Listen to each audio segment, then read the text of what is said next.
علیکم سامعین، welcome to my channel voice of Mona. ہماری آج کی سٹوری کا نام ہے دل۔ شنایا یونیورسٹی میں پڑھتی تھی۔ وہ امیر ماں باپ کی بگڑی ہوئی اولاد تھی، بہت ضدی، خود سر، کسی کی بات نہیں مانتی تھی۔ وہ ایبٹ آباد میں رہتی تھی۔ ہاسٹل بہت ہی خوبصورت تھا، دور دور سے لڑکیاں آئی ہوئی تھیں، یہیں کی تھی اس لیے گھر چلی جاتی تھی۔ اس کی یونیورسٹی میں ایک اور لڑکی بھی پڑھتی تھی جو بہت ہی خوبصورت تھی۔ شنایا نے اس کی خوبصورتی سے متاثر ہو کر اسے دوستی کی تھی۔ اس کا نام رابیل تھا، سب اسے رابی بلاتے تھے۔ رابی کی شنایا سے اچھی خاصی دوستی ہو چکی تھی۔ شنایا اکثر رابی کے لیے گھر سے کھانا لاتی، اس کے لیے کپڑے لاتی، کبھی کبھی اسے اپنے گھر بھی لے جاتی۔ رابی کے والدین نہیں تھے، اس کی خالہ نے اسے پالا تھا۔ رابی بھی شنایا سے بہت پیار کرتی تھی، دونوں کی مثالی دوستی تھی۔ ایک بیمار ہوتی تو دوسری کی جان پہ بن جاتی، سب ان کی مثالیں دیتے تھے۔ دونوں ہی ایک جان دو قالب تھیں۔ شنایا کے گھر والے رابی کو زیادہ اہمیت نہیں دیتے تھے کیونکہ وہ اکیلی تھی، اس کا خرچہ پتہ نہیں کون دیتا تھا۔ بس وہ ہاسٹل میں ہی رہتی تھی، کبھی کہیں نہیں جاتی تھی، اکثر گھومنے جاتی رہتی تھیں دوستیں۔ شنایا رابی کو اپنے گھر لے جاتی، باہر بھی گھومنے جاتی۔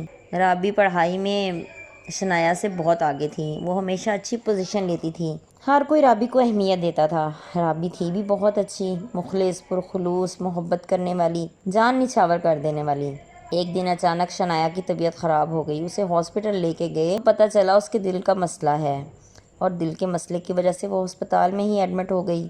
رابی اسے ملنے گئی تو اسے دیکھ کر رابی کا دل بیٹھ ہی گیا، وہ ایسے لگ رہی تھی جیسے صدیوں کی بیمار ہو۔ رابی کے آنے سے شنایا بھی خوش ہو گئی۔ رابی ہاسٹل واپس آ گئی لیکن بہت پریشان تھی، سردی بڑھ گئی تھی اور برف باری ہو رہی تھی۔ رابی باہر بیٹھی تھی، وارڈن نے اسے اندر جانے کا کہا، وہ اندر چلی گئی، اس کا دل نہیں لگ رہا تھا۔ وارڈن کے جانے کے بعد وہ بھی باہر آ گئی، کافی دیر تک بیٹھی رہی، اسے سردی لگنے لگی۔ وارڈن پھر اچانک باہر آ گئی، اس نے رابی کو دیکھا تو بولنے لگی، تمہیں مرنا ہے؟ کیا چاہتی ہو تم؟ کیا مسئلہ ہے تمہیں؟ اس نے قریب آ کے دیکھا تو وہ نیلی پڑ چکی تھی، گھبرا گئی، شور مچ گیا، اسے ہسپتال لے گئے۔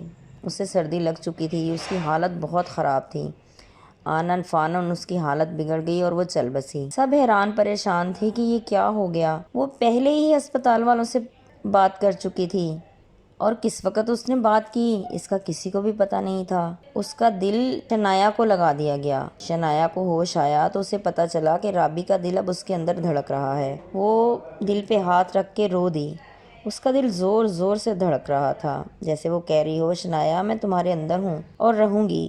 شنایا بہت دل گرفتہ تھی کہ دوست اس کے ساتھ تھی لیکن وہ اس کو دیکھ نہیں سکتی تھی۔ وہ ادھر ادھر دیکھنے لگی جیسے رابی ادھر ہی کہیں تھی اور اسے دیکھ رہی تھی۔ یہ ایک دوستی کی بے مثال کہانی ہے۔ جیتے رہیے، خوش رہیے، ملتے ہیں اگلی کہانی کے ساتھ۔